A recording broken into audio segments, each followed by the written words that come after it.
Hello everyone!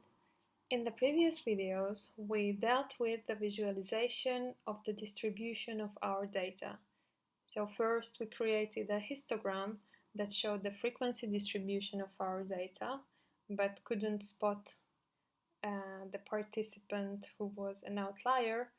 In the second video, we created box plots for different groups where it was possible to spot the participant who made a mistake, and this way his data was or her data was an outlier.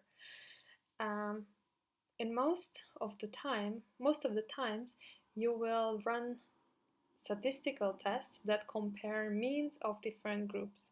So it is very useful to graph your means because you run any tests, because it will serve you as a map to your data. It will show you what kind of statistical analysis is worth to do and how to do it.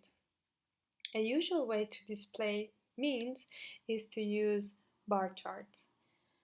How you create these graphs, these bar charts, largely depends on how you collected your data. Whether the means come from independent cases, that is, you have different groups to compare, or the data or the cases are not independent, they are related. For example, you do repeated measures with the same group. You do a pre-test and a post-test, or you measure them with several times. In any case, you have to go to Graphs, Chart Builder, and you choose Bar. Here, as you can see in the gallery, you can choose from many options, but I can tell that in most cases you will use the first two, that is the simple bar and the clustered bar. So the simple bar means or plots the means of scores across different groups of cases. For example, the mean ratings of two films, or the ratings of two teachers, or performance of men and women. So there is one grouping variable. The second one is the clustered bar. Here you can include a second variable, and the different variables will be displayed by different colors. The third one is the stacked bar. This is the same as the clustered bar, but displayed differently, as you can see, on the top of each other. The next three are 3D bars, and as I warned you already in the introductory video, avoid this kind of visualization because they are almost impossible to interpret or read for your audience. The simple error bar and the clustered error bar are the same as the simple bar and clustered bar, but more difficult to read. So I suggest to use these two. Okay, so let's look at our first example.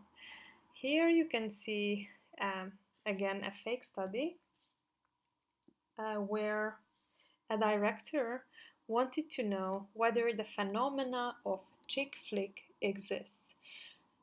Chick flick movies are movies that are supposed to appeal to women more than to men. So in order to find out whether chick flick exists, he took 20 men and 20 women. And he showed half of each sample a film that was supposed to be a chick flick, and the other half a film that was supposed to be not a chick flick. So doesn't appeal to females that much. So the chick flick was Bridget Jones' Diary, and the other movie, which is a very good one, is Memento. Okay, as you can see, we can check the measures. The film is nominal with 2 levels, the gender is also nominal with 2 levels, and the arousal of the participants was measured after each movie, which is the physiological enjoyment, how much they enjoyed the movie. So first we will plot in general, which movie was enjoyed more by the participants. So for that, I already have my variables here.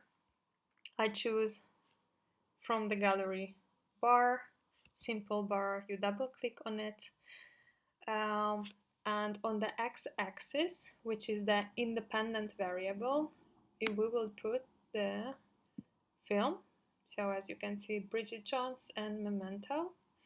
And our dependent variable, which is the outcome of the experiment, is the arousal. Okay, let's see. As you can see from here, it's clear that Memento in general was enjoyed by more participants because the mean is bigger here than the mean of Bridget Jones. But originally we were interested to see whether there was a gender effect. So our hypothesis is that Bridget Jones will be enjoyed by women more than by men. So we go to the chart builder again, but instead of the simple chart, we will use the clustered bar because remember, a second variable will be included, which is gender. The third variable will be grabbed to this frame cluster on X. So you will have gender here, and here is the review that how your graph will look like.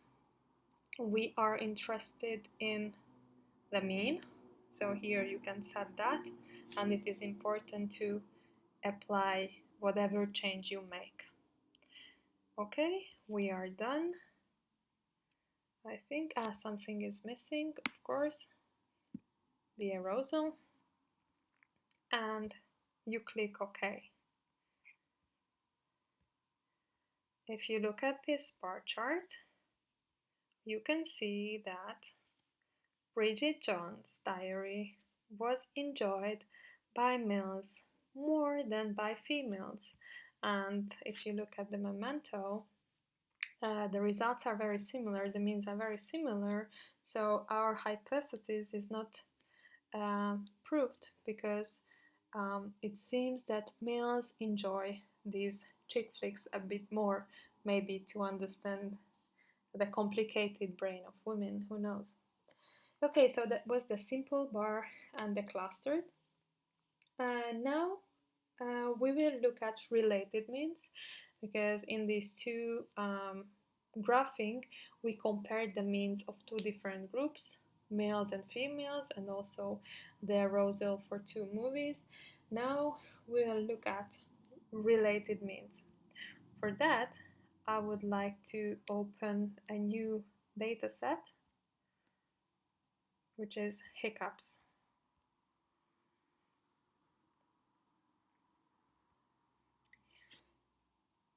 Okay, so hiccups is a very annoying condition, and there are 3 different official treatment methods recorded.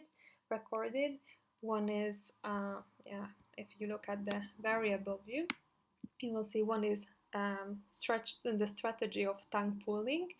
The second is carotid artery massage, and the third is digital rectal massage, whatever it is.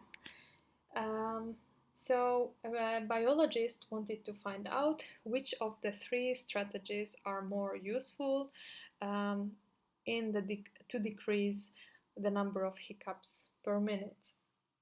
So for the experiment, 15 hiccups sufferers were collected, so 15 participants, and all the 3 procedures were administered in all of them in random order at intervals of 5 minutes. So after taking the baseline of how many hiccups they had per minute, after each treatment, the researcher counted the number of hiccups in the minute after the procedure. So here you can see the results. First, as I said, the baseline was measured. So the baseline, which is the number of hiccups per minute before any treatment. This is after the tongue pulling, this is after the carotid massage, and this is after the rectum massage. So how can we plot this? We go to the chart builder and we go to the simple bar chart, and to plot this we have to grab and drop each variable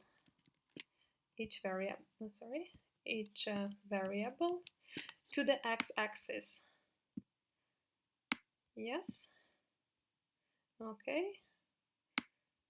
3, 4. So here we have the 4 variables. These are repeated measures. And to make sense to our graph, we can name these variables. So the x-axis, which is here, is actually the intervention. Yes, you have to apply this change. And the y-axis is the mean number of hiccups per minute. Apply. So if we click OK, we can see which treatment was more successful in decreasing the number of hiccups per minute. Okay, I hope you got the same chart. So surprise, the digital rectal massage is the most efficient treatment in decreasing the number of hiccups. So here you can see that was before the treatment. This is the baseline. This is before the treatment. That was the highest. After tongue pulling, there was a small decrease, but not very significant. Then the carotid artery massage decreased the baseline quite well, but the digital rectal massage was the most successful or efficient. Okay, if you would like to add another variable to the repeated measures and to plot that in SPSS, that is not possible in SPSS. So for repeated measures, you cannot add a second independent variable. That is not possible. But what is possible is to use cluster bar charts for mixed designs. For that, I would like you to open another dataset, which is text messages. Yes. So again, this is a clustered bar charts. That means more variables will be included with mixed designs. What does that mean? So you will have one or more independent variables using different groups. So you will have 2 or more groups to compare, and you will have an independent variable measured using the same sample.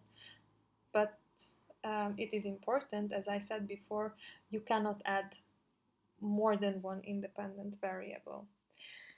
Here is the design. So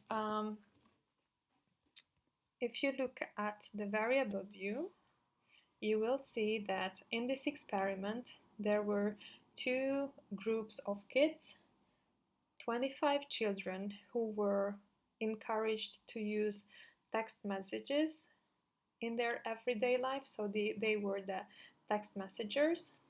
They used this strategy for 6 months, and 25 kids who were forbidden to use text messages. So for 6 months, their phones were taken away. They didn't type at all. What they wanted to find out whether using text messages have any effect on um, correct written English, because there is this general impression of people that using text messages will have an effect, a very negative effect on grammatical structures. So pupils will be worse who use more text messages. Okay, so how shall we plot this data? You go to graph again. You go to chart builder. So you have the first independent variable, which is the use of text messages. Either they use it or not. This is a grouping variable, right? And the second variable is the time at which the grammatical ability was assessed. So there was a baseline before the intervention and after 6 months. So there was a before and after. So what you do is we have two dependent variables. Remember that the dependent variables always go to the y-axis. So we pull both here. And the grouping variable will go to this frame. Okay, everything is set. We would like to visualize the mean. Let's have a look whether text messages have any effect on grammar. Okay, so here you are. If you look at the results, the grammatical test results, you can see that before the intervention, both groups, the text messengers and the controls, performed similarly, almost the same. And after the intervention, after 6 months of text messaging or not text messaging at all, you can see that those who didn't use text messages did better on the grammatical test as compared to the text messenger. So you can have your conclusions. Okay, another graph type that we are not going to discuss in details is the line chart. So it is actually the same as the bar chart, but it uses lines instead of bars. So there is the simple and the multiple lines, which is equivalent to the simple bar charts and the clustered bar charts. If you would like to practice creating line charts, you can create those using the same data from this video. That's it.